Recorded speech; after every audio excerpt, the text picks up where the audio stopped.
guys? Cover 2 Barbecue, favorite show on the internet. And I'm making Chewbacca sandwiches. Now, I'm no grill expert, but I do make one thing that the family loves. Okay, I make 2, but this is one of them. Chewbacca sandwiches. It's chicken, bacon, guac sandwiches. It's just like a little guac spread. So, we're talking about super simple stuff because I'm no expert like Cody is. But the best chicken for this is actually frozen chicken. If you want to taste the best, frozen Walmart chicken. I only found that out because of COVID. I had all this bagged frozen chicken because, you know, we thought we might be in the house for a while. Turns out that was the best I had. But I got some good fresh chicken breasts here. I just go simple salt and pepper.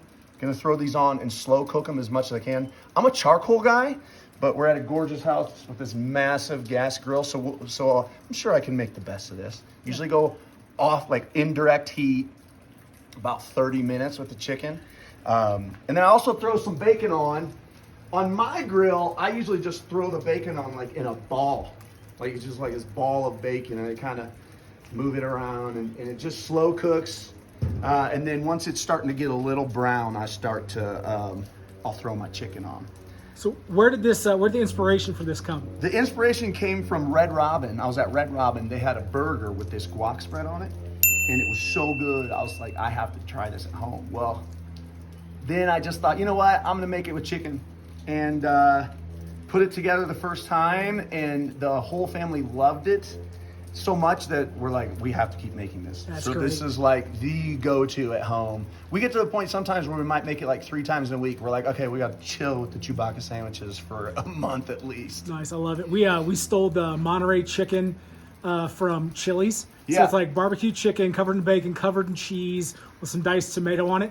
And it's one of those things that my wife or I always order it. The other one probably gets like chicken fingers. Mm-hmm. And so totally stole it, right? Made it our own, but it's pretty much me just ripping them off. Yep, that was this, man. Well, the other thing is they stopped serving the burger.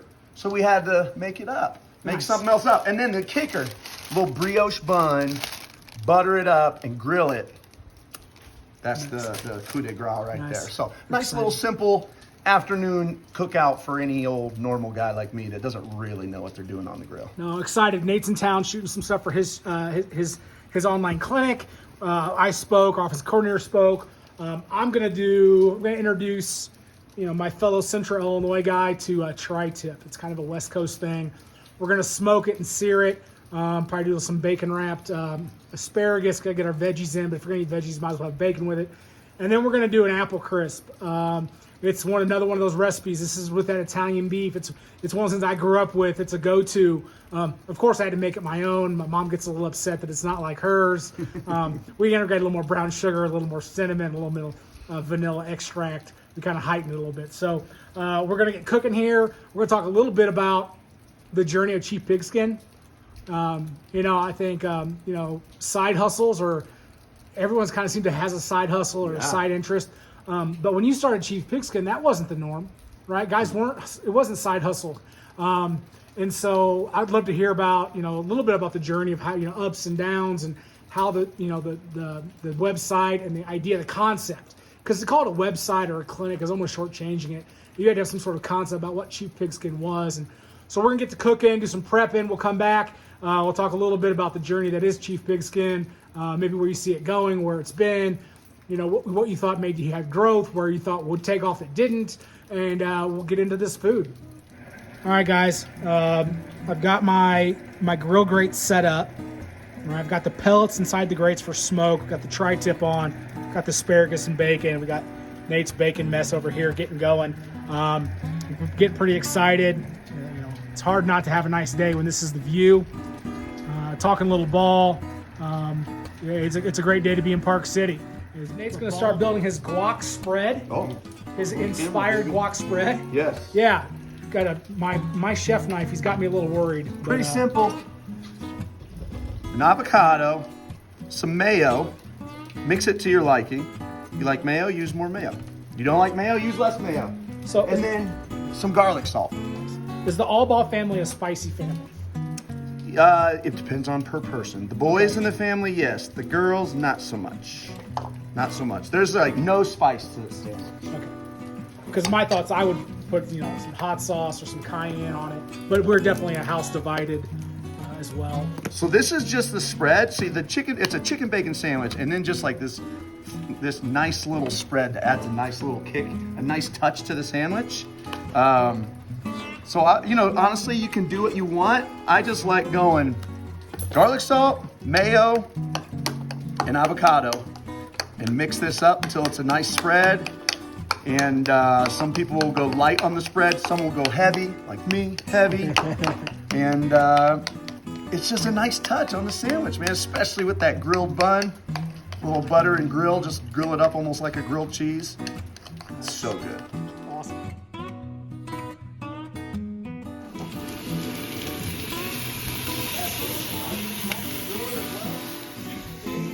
Okay, I've got the apple crisp going. I've got the peeled chopped apples, a little bit of cinnamon. We're gonna get some vanilla extract. We've got flour, sugar, a little baking powder, and I hate cutting in like butter into pastry. So this calls for melted butter, which makes it really easy, and I don't mind doing it.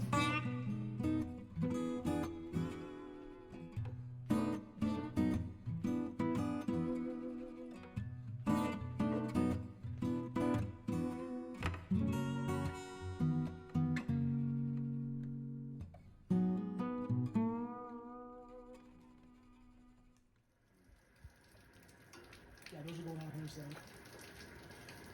we got the bacon, the chicken, the buns. I think the brioche buns with the butter was a great call. The bun is that's the finishing touch. Yeah, that's. You know, were the Red Robin buns toasted like that? I don't know. You don't remember? Well, I'm going to give you credit for it. This is a Rebecca Albaugh touch. Okay. She's good at this stuff. All right. All right, let's see the assembly. Let's see one of these bad boys. All right, baby. This is how non-cookers cook well. See, this is gourmet in the Albaugh home. All right, however much bacon you like. Which for me, I like to go 2 pieces. You filming all this, Cody? Yeah, I got it, man. And then the special sauce. Spread. Yeah. Nice. Put it together, which I did a little bit upside down here, but that's okay. That's all right. Now, full disclosure, Cody cooked the chicken. Not true. So let's see how well he did. I'm trusting him more so than I trust me. I'm only gonna eat half of it so somebody else can eat the other half. Solid. That's beautiful. Come on. All right, let's see the shot. All right. We've been waiting for it. That's awesome. All right, guys. So we smoked the tri-tip to 119, right? Pull it off, give it a first rest. Crank the grill up, and then we sear it. We get this beautiful crust. We don't want that crust early because it kind of impedes the smoke. And we have a pretty short smoke on this, pretty high heat smoke, so we really don't want to mess with it too much. Now we get a char on it, bring it back up, and now we're just gonna slice it. So.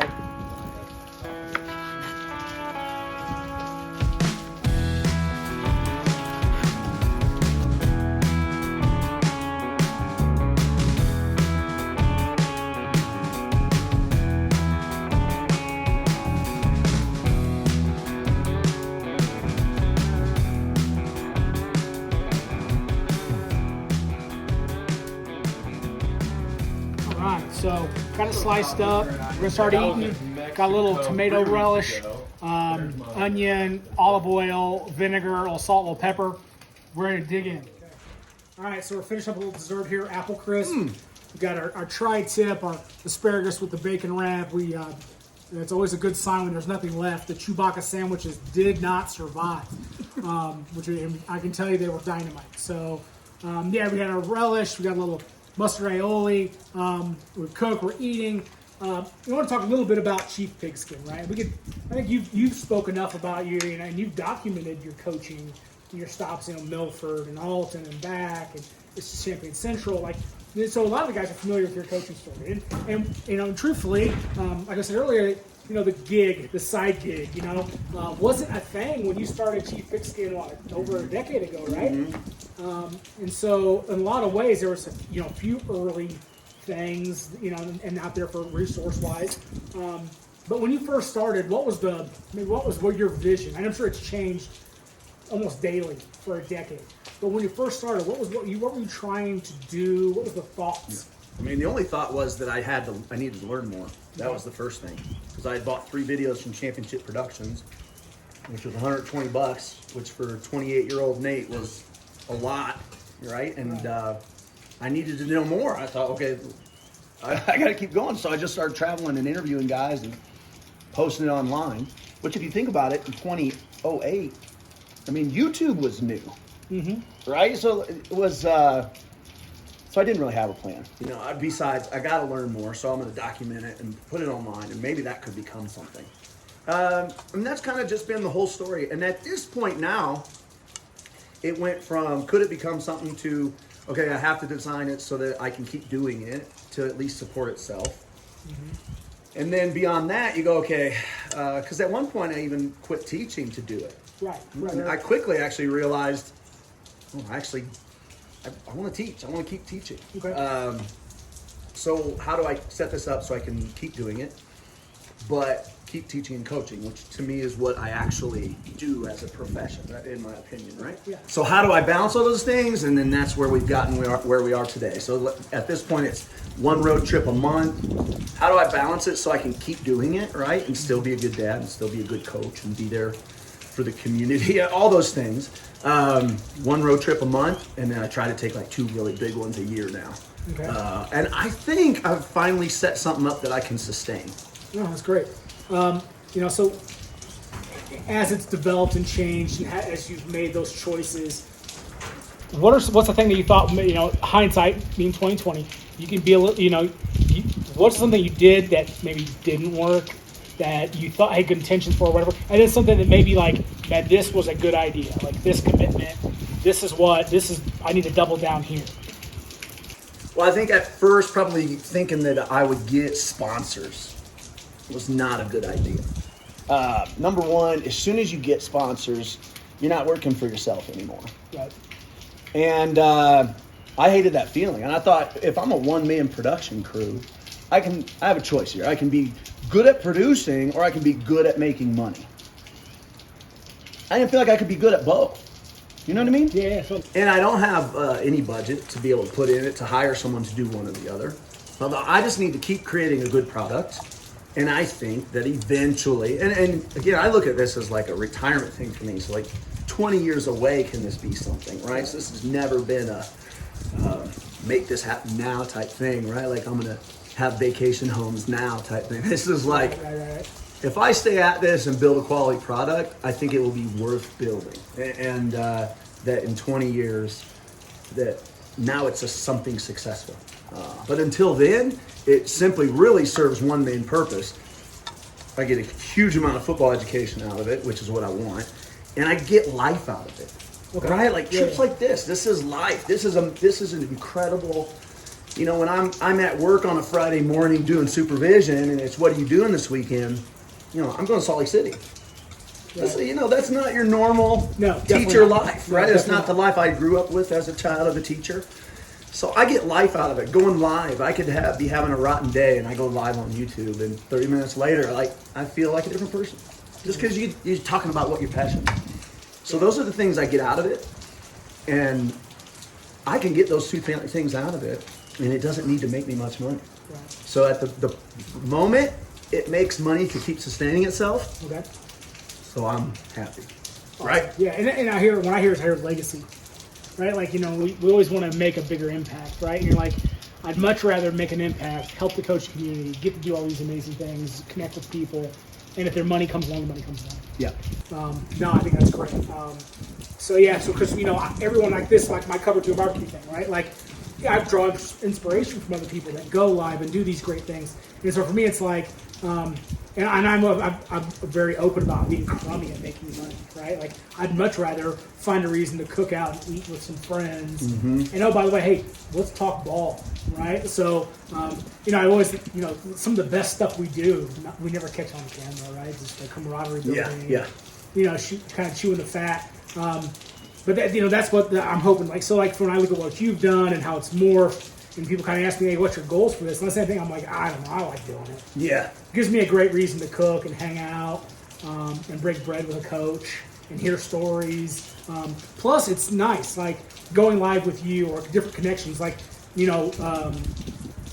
selfishly, one of the great things about the COVID season is that I've gotten to watch a bunch of elementary football that I'm familiar with. So Friday, I tried to watch your game. We're having problems with the feed. I'm watching my buddy's team play. I'm watching another friend's play on Saturday. I'm watching Coach Hines in San Diego play for a league championship. Right. And so none of that happens without kind of this online community that we're building. And so doing this is my way to be like, again, how can I help build this? How can I help communicate? It's exactly the same thing. Like I get excited. Like, you know, like I was more excited. Not that I wasn't excited to talk today for the clinic. Right, that was more nervous excited. Whereas this, like I was stoked. Yeah. Like we're gonna climb on the grill. We're gonna hang out. We're gonna eat. You know, that's the part I really enjoyed. So moving forward, you talked about like, all right, you're building a legacy kind of business, right? It's not about the monetary payback. As I want to build this thing, I want it to be this thing. Where do you see it growing? You know, do you see that? You know, where do you hope it maybe grows in the next couple years, year? You know, where do you see the vision? Like, where do you see the growth? I think that's a great question, but I don't know if I can even answer. At this point, my number one goal right now is to not quit doing it. Because, let's face it, there's a lot of days where I don't want to get in front of the camera. And anytime you put yourself in front of a camera, you're putting yourself out there for criticism. And I've seen criticism of me. At the same time, that's so good for me. Because it's good for you as a person to realize what is important. Who can really criticize you that doesn't know you? Right. Those things. And as a football coach, as a head coach, if you ever want to do that, that's part of the gig. Yeah. Taking criticism that you don't deserve. So there's so much of that is good for me. So right now, it's just don't quit. Okay. Right? I don't, at 8 o'clock at night, like I really just want to be lazy. I'm tired. But I like, just don't quit. Just don't quit doing it. Just keep doing it. Because I really think that eventually it will have been worth it. Right. And right now, the only thing worth it is that I'm a part of the community, right? It's like to really be a part of the Twitter community, to be a part of all these online communities, you have to kind of put yourself out there. You have to prove something. Yeah.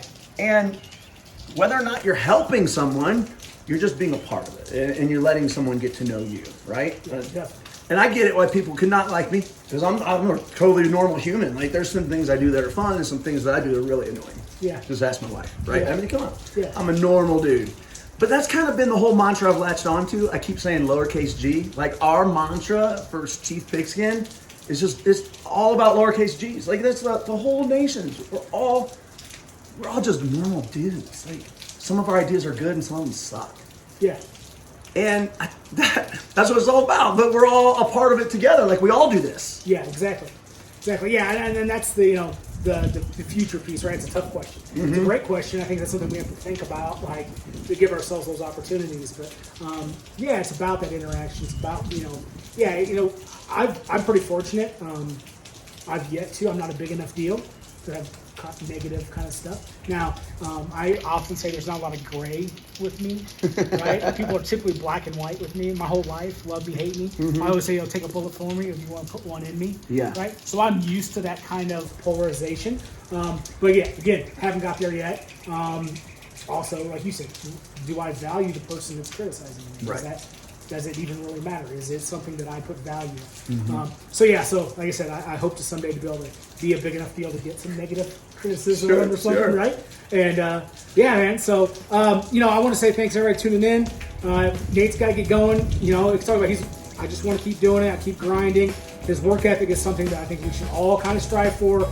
Coach the game Friday night, get up for Saturday morning, fly to Salt Lake City, shoot all day, take the wife to dinner, drive up to Park City 7 a.m., shoot all day, shoot this, drive another hour, shoot some more, get on a plane, get back for practice. So it's something we all, should be commendable. And thanks for coming on. Thanks for coming out here and letting Utah show a little bit of what football's about. Because we play excellent football. Big time football. Yeah. I learned that quickly. Yeah. So thanks for coming on. We'll have the recipe breakdowns for the Chewbacca sandwich. Hey. We'll have all this stuff in the breakdown. And thanks for watching us, guys. If you ever need anything from Nate or I, just reach out. We're on Twitter. We're pretty visible. Be glad to help you, even if it's about how to cook a tri-tip. See ya.